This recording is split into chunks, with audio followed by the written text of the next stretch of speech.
Hola, ¿cómo les va? Ya me conocen, mi nombre es Canle y hoy vengo a hablar de Serradía. Vamos a hacer un video un poquitito distinto, que es hablar de lo que todo... Les quería contar un poquito de lo que todo el mundo está hablando en este momento, de lo que todo el mundo estuvo hablando más bien en los últimos 2 días, que es qué es lo que está pasando con TikTok en Estados Unidos. ¿Va a seguir existiendo TikTok? No. ¿Lo van a destruir? ¿Se va a destruir? A ver, vamos parte por parte. ¿Qué es lo que pasó primero? A ver, la Cámara de Representantes de los Estados Unidos básicamente acaba de aprobar la desinversión de China en TikTok en los Estados Unidos. El apoyo fue masivo. Un 90% de republicanos y un 75% de demócratas que apoyaron esta medida, que sí, lo que busca es justamente la desinversión de China en TikTok. TikTok puede seguir existiendo, pero para seguir existiendo debería ser vendida a otro dueño. Esto genera 2 preguntas, porque hasta aquí no pasó nada en realidad.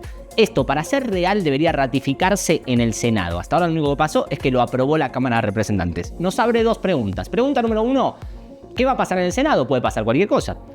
No hay una hipótesis cierta. Podría seguir la línea de la Cámara de Representantes y efectivamente apoyar la desinversión de China en TikTok, o podría directamente darse baja todo esto y que no pase nada. Ahora, esto nos abre una segunda pregunta, que es si se aprueba, ¿qué pasa? Bueno, a ver, esto en realidad es parte de un debate. A mí me gustaría empezar por aquí. Esto es parte de un debate mucho más grande en Estados Unidos que se viene dando en los últimos meses sobre la libertad de expresión, sobre la privacidad, sobre el uso de los datos personales, incluso sobre los monopolios. Hay mucha gente que se está oponiendo, por eso esto es un debate que viene ya desde hace tiempo. Hay mucha gente que se está oponiendo a esto sobre la base. Algunos dicen que va contra la libertad de expresión, otros dicen que es xenofóbico, hay gente que incluso dice que es perjudicial para aquellos que dependen de TikTok, para la gente para la cual TikTok es un canal súper importante. Hay mucha gente que dice que no tiene sentido hacer esto ahora, porque todavía no se reguló la privacidad en ninguna otra red social, entonces ¿por qué se la agarran específicamente con TikTok?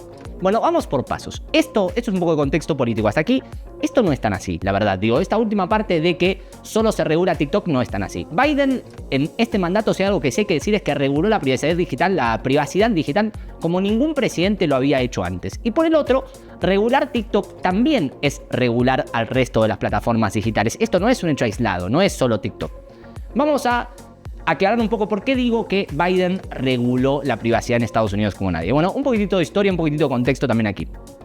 Hace 2 meses la NAI, digamos, serían las siglas en español, es la Network Advertising Initiative, que es una asociación básicamente estadounidense que engloba a los data brokers y a los gigantes tecnológicos como Google y Adobe. ¿Qué son data brokers? Son asociaciones que compilan datos y se los venden a las empresas. Básicamente eso, compilan datos personales de nosotros de un montón de orígenes. Lo sacan de nuestro comportamiento en redes sociales, lo sacan de nuestro comportamiento en internet, lo sacan incluso de datos offline que van recabando. Recaban datos de un montón de orígenes distintos, los compilan, les dan forma y los venden. Todos estos data brokers están en la NAI junto con los gigantes tecnológicos, los Google, los Adobe, los Amazon, en fin. Esta asociación hace muy poquito, hace 2 meses, anunció nuevos estándares en la recopilación de los datos. Aclaro que a partir de ahora iba a recopilar los datos de una manera diferente, prestando mucha más atención a la privacidad de los individuos. ¿Por qué hicieron esto? Esto fue una respuesta a muchos fallos desfavorables, por eso hablo de que esto no es una cuestión aislada, para los data brokers, para este tipo de empresas que hubo en los últimos meses en Estados Unidos. O sea, al final parece que a la gente no le gustaba que estos gigantes tecnológicos supieran todo. Qué raro.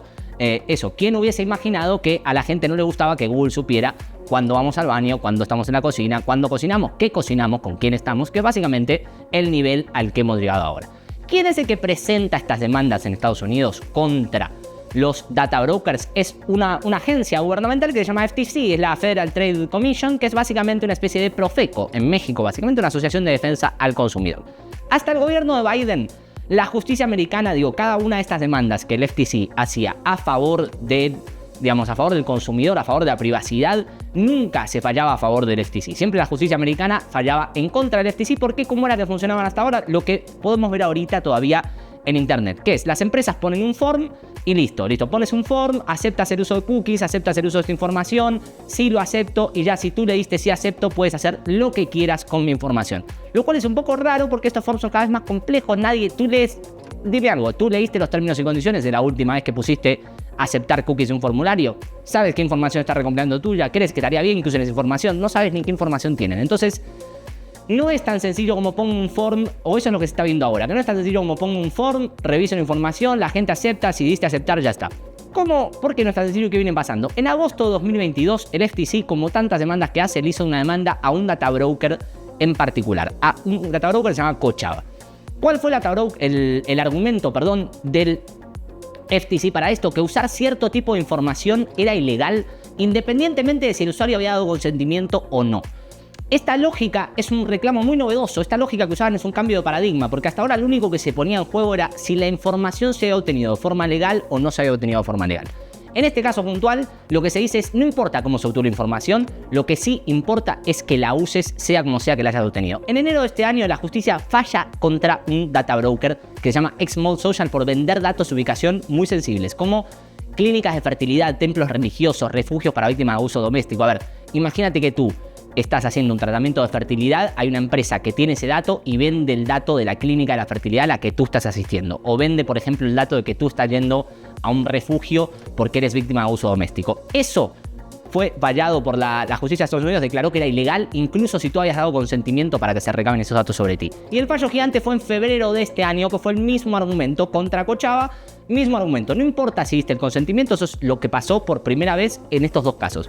Por primera vez la justicia norteamericana dijo, no importa si diste el consentimiento para que usen ciertos datos tuyos, hay ciertos datos tuyos que no pueden usar nunca porque están mal. Entonces, ¿qué es lo que pasó? Estos fallos sentaron jurisprudencia y por eso es que la NICE revisa sus políticas y viene a decir esto de vamos a modificar la manera en la que compilamos nuestra información. Entonces, eso hasta aquí del capítulo datos. No es algo nuevo lo de TikTok, no es algo aislado, ya viene de antes. Dije al principio que esto también se trataba de monopolio. ¿Por qué hablo de que se trata de monopolio? Básicamente porque el FTC no tiene solamente demandas contra TikTok como es en este caso, también por ejemplo tiene una demanda contra Facebook exigiendo que divida Instagram y WhatsApp porque eso es un monopolio muy grande. También tiene otra contra Amazon por usar datos de los comercios para modificar sus tarifas, o sea, Amazon usa tu información como vendedor para usarla a favor de sus tarifas, de su establecimiento de precios, entonces eso también es un poco injusto. Y no es solo la FTC, hay un montón de agencias hablando de esto, hay un montón de agencias hablando de, justamente hablando de antimonopolios. La Antitrust Division de Estados Unidos, la división de antimonopolios de Estados Unidos, tiene 2 demandas contra Google actualmente en curso, lo debes haber leído últimamente, fue muy renombrado todo lo que pasó contra Google, las acciones que está haciendo el gobierno de Estados Unidos contra Google. El Consumer Financial Protection Bureau también está investigando, que es la agencia financiera de Estados Unidos, también está investigando cómo los data brokers usan la información financiera que recopilan. El Health and Human Services Department, otra agencia gubernamental de los Estados Unidos, está tratando de prohibir que los hospitales compartan datos con Google, por ejemplo. Estoy pasando un montón de cosas por alto, pero con esto quiero decir, a ver, un montón de demandas más que existen por alto. ¿A qué voy con todo esto? Que el cambio de paradigma es real. Esto está apareciendo. Entonces, ¿es el caso que solo se regula TikTok? No pareciera ser el caso que solo se regula TikTok. ¿Es el caso que solamente esto se trata de una empresa china? ¿Es el caso? A ver, ¿por qué se habla tanto ahorita de que ya no hay privacidad? ¿Por qué se dice tanto no hay privacidad, no hay privacidad? A ver, hay varios temas. Hay mucha gente hablando de privacidad, hay mucha gente hablando de data, pero nadie define el problema. ¿Qué es algo que no ayuda? En principio lo que no ayuda es que toda esta gente que está hablando de privacidad, que ya no hay más privacidad, políticos, legisladores, activistas, saben poco y nada de publicidad digital, que es donde de verdad se pone todo este tema de la data y privacidad en juego. Pensemos esta relación entre la data y la privacidad. Si entro en una tienda y el dueño de la tienda sabe mi nombre, ¿es una violación a mi privacidad? No, definitivamente no. Tienen data mía, pero no es una violación de mi privacidad. Si Mercado Libre usa la información de mi negocio para lanzar una línea propia de productos, ¿es una violación de la privacidad? ¿Qué quiero decir? Si yo vendo playeras y Mercado Libre ve que yo vendo muchas playeras y usa esa información para sacar su propia línea de playeras, ¿es una violación de la privacidad? Sí, lo es, pero no es el problema mayor. Podría englobarse una violación de la privacidad, pero no es el problema mayor. El problema mayor aquí sería que es una explotación injusta del poder de Mercado Libre. Entonces es otra cosa, ahí tampoco hay un problema de privacidad. Si Google, por ejemplo, traquea a la gente que lee CNN y luego los targetea en YouTube, ahí hay un abuso ¿es una violación de la privacidad? Lo mismo puede ser, pero no es el punto, es mucho más complejo que eso. Si alguien se asoma por mi ventana y me empieza a ver, si alguien se asoma a la ventana de mi casa, me empieza a ver cuando voy al baño, cuando estoy con mi pareja, cuando cocino, ¿es una violación de la privacidad? Sí. ¿Tiene data mía esa persona? No. Entonces, está tan bien definido este problema de la privacidad y la data, no hay privacidad, no queda del todo claro. Con esto quiero decir un poco esto. A ver, la privacidad y la data son conceptos profundos, son tópicos, no son problemas en sí mismo. Es como si ahora dijéramos, no sé, como el plástico está en todos lados, necesitamos leyes del plástico. Hay que hacer leyes del plástico, regular el plástico y todo. No, pensemos a ver cuáles son los problemas que trae. Vamos al problema de fondo. El problema real, en este caso, es el uso de los datos en la publicidad. De eso se trata. Todos los fallos recientes de la justicia de Estados Unidos, los que hablaba recién, están tratando de atacar el uso de los datos en la publicidad. Entonces, con esto tiene que ver lo que está pasando en TikTok, en principio con una discusión mucho más amplia que se viene teniendo en Estados Unidos sobre data, privacidad y monopolios. Vamos a TikTok específicamente. ¿Cuál es la hipótesis? Una de las hipótesis en este sentido de si están violando o no mi privacidad es que China controla TikTok, básicamente. O sea, es China controlando una de las principales plataformas de comunicación de los Estados Unidos. La primera cosa que es real es, a ver, esto es cierto, la infraestructura social se tiene que regular, debe ser regular, no puede estar, es como si Facebook, Meta, Google, quien sea, Meta como compañía madre, Facebook, WhatsApp, Messenger, como si no estuvieran, Twitter mismo, que no pueden no estar regulados, tienen que regularse. Ahora, vamos a la pregunta anterior, ¿el gobierno chino realmente controla TikTok? O sea, ¿TikTok es del gobierno chino o es de esta empresa privada ByteDance como en teoría es? A ver, en principio ya tenemos declaraciones del gobierno chino que dice que no va a permitir la venta de TikTok bajo ningún concepto, lo cual es raro, porque si no fuera el dueño del gobierno chino, ¿por qué tiene tanto poder de decisión? ¿Por qué sale a decir que no va a permitir la venta? Hay otra cosa que podríamos pensar, si la ley pasa, si pasa la ley en el Senado y efectivamente TikTok tiene que se ve obligada a venderse para seguir funcionando y y supongamos que TikTok no se vende y en vez de hacer eso pone un abogado, pone otro recurso, pone otro amparo y empieza a gastar millones y billones de dólares para impedir esta desinversión y esta venta a otro grupo. También ahí podríamos asumir que la plataforma no está buscando un rédito económico. También es verdad que de hecho TikTok tiene historia con la censura y con el control del contenido. En 2019, de hecho, The Guardian publicó una investigación en la que se muestra cómo TikTok censura videos que al gobierno chino no le gusta. Cada vez que se habla de algo que al gobierno chino no le gusta, cada vez que se critica el comunismo, que se critica a China como país, cada vez que se tocan temas así, TikTok censura. Eso como parte 1. Parte 2, sabemos China y Estados Unidos están enfrentados hace tiempo, hace mucho que vienen enfrentados los dos. Obviamente Estados Unidos no va a querer una plataforma china moldeando el comportamiento de los estadounidenses, porque esto es así. TikTok, como cualquier red social inmensa, modifica el comportamiento de las personas. Puntualmente TikTok, ¿cuánto hablamos de TikTok en la pandemia? ¿Cuánto dijimos bajó el attention span? ¿Cuánto dijimos hace que la gente ya consuma contenidos mucho más cortos? Rompió la concentración de las personas. Entonces, Estados Unidos evidentemente no va a querer una plataforma china moldeando el comportamiento de los Estados Unidos, de los estadounidenses. Por último, a la vez, China tampoco acepta plataformas estadounidenses en China. Tampoco existe esta posibilidad. Entonces sería un poco hasta recíproco si se quiere. Entonces, todo esto a ver si está bien o está mal. Ahora, por último, ¿y ahora qué? ¿Quién compra TikTok? ¿Qué va a pasar con esto? A ver, algunos de los opositores a esta desinversión forzada de TikTok que quiere pasar muchos legisladores estadounidenses dicen que si son comprados, que cuál sería el problema de aceptar esto, que si son comprados por Meta o por Google, se ampliaría todavía el poder de Meta o Google y ya sería casi un monopolio. Que pase esto es muy difícil. ¿Por qué? Por todo lo que estuvimos diciendo antes, todo lo que se está hablando ahorita de data, privacidad, monopolios en Estados Unidos, sería muy difícil que Meta o Google puedan comprar TikTok y que eso no genere ningún debate de ningún tipo. Sería muy difícil que los dejen. Entonces esa hipótesis es muy distinta. Entonces, ahora es demasiado high profile para ellos.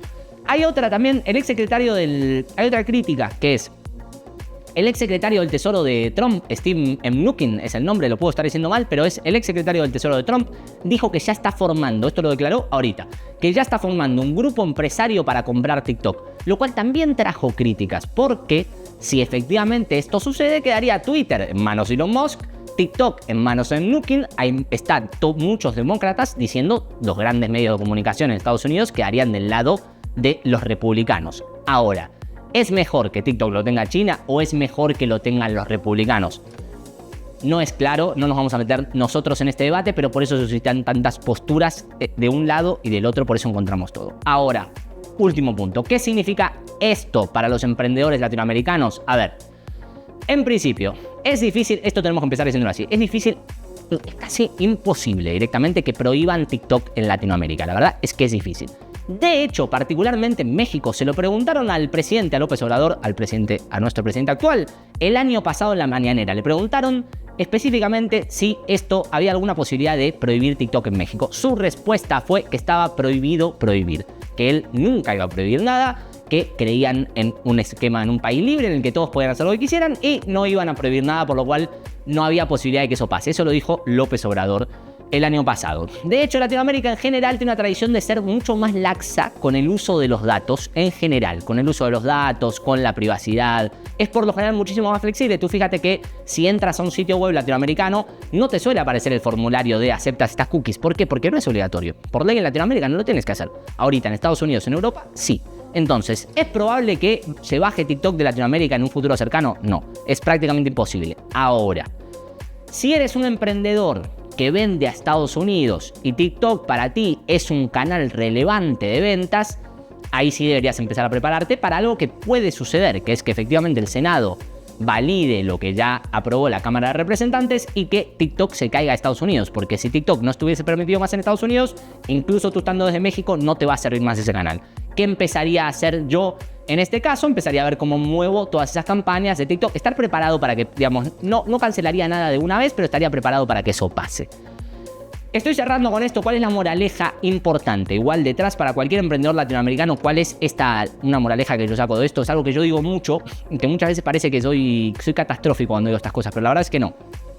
¿En qué creo? No hay que sobredepender, no depender de más en un solo canal, que además encima no es nuestro. No controlamos ese canal. A ver, si todo tu marketing, todas tus ventas o el 80-90% de tus ventas vienen de TikTok, si el 90% de tus ventas vienen de Instagram, si el 90% de tus ventas vienen del tráfico orgánico de Google, en todos estos casos lo que me parece que estarías haciendo es sobredepender de un canal que no dominas. Porque ahorita pasa esto con TikTok o sea, que no es tuyo más bien, que no es de tu propiedad. Ahorita pasa esto con TikTok en Estados Unidos. ¿Qué pasa si mañana cambia el algoritmo de Google? Tus resultados orgánicos ya no posicionan más, no vendes más. ¿Qué pasa si Instagram hace algún cambio? Se prende fuego un servidor de Instagram. Queda una semana sin Instagram en Latinoamérica. Insisto, suena catastrófico. Hace 2-3 años si dijera que TikTok podía no existir más en Estados Unidos, también habría sonado catastrófico. Es problemático sobredepender de un canal que no es nuestro. ¿Qué quiero decir con esto? Entonces, por un lado, tratemos de, si bien poner foco, sí repartir nuestros esfuerzos de marketing en distintos canales. Eso por un lado, sobre todo cuando, una vez más, no son nuestra propiedad, no somos los dueños de Facebook, no somos los dueños de Instagram, no somos los dueños de TikTok, no somos los dueños de Google. Entonces, 1, tratemos de repartir entre canales. 2, algo aquí muy importante, no subestimemos los canales que sí son nuestros, que sí son propios, como que el email marketing, por ejemplo. Si tú construyes una lista de leads, esa lista de leads es tuya, es tu lista de leads. Si tú construyes un sitio web muy optimizado, ese sitio web es tuyo, es tu sitio web, lo vas a tener siempre tú. El servidor lo vas a manejar tú y como máximo lo podrás cambiar de un servidor a otro, pero eso va a ser tuyo, van a ser esfuerzos tuyos. Moraleja, una vez más, por favor, no sobredependan de canales que no son suyos, construyan cosas como esto, listas de correo electrónico, un buen sitio, que esos sí son activos de marketing propio, que se sostienen en el tiempo independientemente de cualquier cosa que pase. Muchas gracias por estar ahí, espero que tengas un poquito más de contexto de qué es lo que está pasando en TikTok, qué es lo que está pasando en Estados Unidos en general y cómo llegamos a este punto. Mi nombre es Calde y te espero en el próximo video.